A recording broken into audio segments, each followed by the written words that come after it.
অবশ্যই জামিন দেওয়ার মতো অনেক ইনগ্রেডিয়েন্টস ছিল এবং আমি মনে করি এটা উনি জামিন পাওয়ার অধিকারী।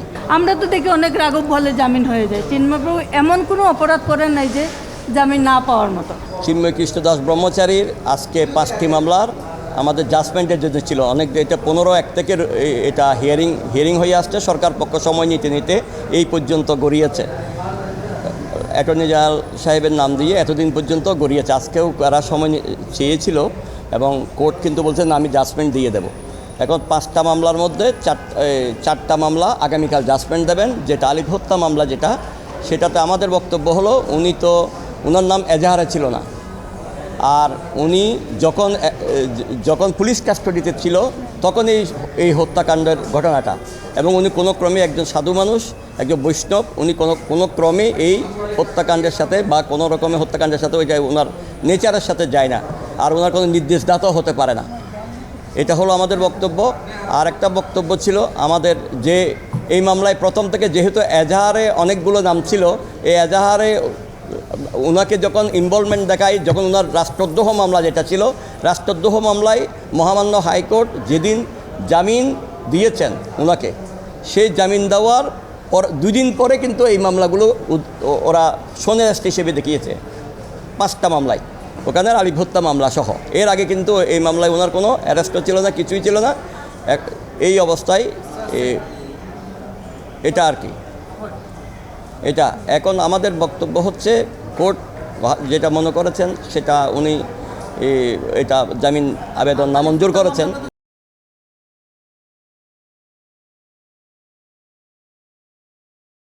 ট্রায়াল স্টেজে হলো এখনও পর্যন্ত সাক্ষী শুরু হয়েছে, সাক্ষী শেষ হতে অনেক দিন। এটা জামিনের সাথে এই ট্রায়ালের কোনো সম্পর্ক থাকে না। ট্রায়াল স্টেজে যেটা হয় সেটা হলো 561 হয়তো এটার গ্রাউন্ড হতে পারে, কিন্তু ওই গ্রাউন্ডটা কিন্তু এখন আসবে না। জামিন যে কোনো সময় হতে পারে, জামিন দিতে কোর্টের কোনো রকমের বাধা হতে পারে না। সাক্ষী শুরু হয়ে গেছে জন্য জামিনের জন্য এটা কোনো বাধা হতে পারে না। বাকি 4 মামলাটা কি? বাকি 4 মামলা ছিল ভাঙচুর, ওই পুলিশি কাজে বাধা, সরকারি কাজে বাধা, এগুলোই ছিল বাকি 4 মামলা। অবশ্যই জামিন দেওয়ার মতো অনেক ইনগ্রেডিয়েন্টস ছিল এবং আমি মনে করি এটা উনি জামিন পাওয়ার অধিকারী। এখন দেখা যাক, আমরা এটা আদালতে দেখব। যেহেতু আমাদের আইনি লড়াই, আইনের প্রতি আমরা শ্রদ্ধাশীল আছি এবং যেভাবে আমরা এর পরবর্তী স্টেজটা চেষ্টা করব যে কীভাবে জামিন হয়। গভর্নমেন্ট, আমি কোর্টের প্রতি শ্রদ্ধা রেখে বলছি, কোর্ট যে অর্ডার দিয়েছে আমরা সেটা মাথা পেতে নিলাম। কোর্টের অর্ডারের প্রতি আমাদের কিছু বক্তব্য নেই। গভর্নমেন্ট যেটা বললেন, রিফিউজ করলেন, এই বলে আলিফ হত্যা মামলাটায় রিফিউজ করলেন যে এটা সাক্ষী শুরু হয়ে গেছে, এই স্টেজে জামিন দেওয়া যাবে না। এটাতেই আমাদের অবজেকশন ছিল। কোর্ট যখন বললেন যে আমি মেরিটে যাইনি, আমি সাক্ষী যেহেতু শুরু হয়ে গেছে সেই জন্য দিইনি, আমাদের অবজেকশন ছিল এটাই আমরা বললাম যে সাক্ষী শুরু হওয়া কোনো গ্রাউন্ড না 498 জন্য। 498 এটা হলো 561 গ্রাউন্ড। আমাদের হাইকোর্টে এখন একটা ট্রেডিশন আছে যে সাক্ষী শুরু হয়ে গেলে 561 অ্যাপ্লিকেশন গ্রহণ করা হয় না, কিন্তু সাক্ষীর বেলায় এটা হইতে পারতো যে সাক্ষী শেষ পর্যায়ে চলে এসেছে, সাক্ষী শুরু হয়েছে কিন্তু এখনও পুরোপুরি শুরুই হয়নি, এই স্টেজে জামিন দিতে পারে।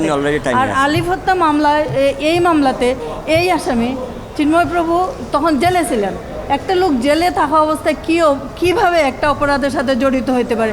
আমরা তো দেখি অনেক রাঘব বলে জামিন হয়ে যায়। চিন্ময়প্রভু এমন কোনো অপরাধ করেন নাই যে জামিন না পাওয়ার মতো। আমরা এটাতে অসন্তুষ্ট, তবে কোর্টে যে অর্ডার দিয়েছেন সেটা আমরা মেনে নিছি। আমরা পরবর্তীতে দেখব কী করা যায়। Thank you.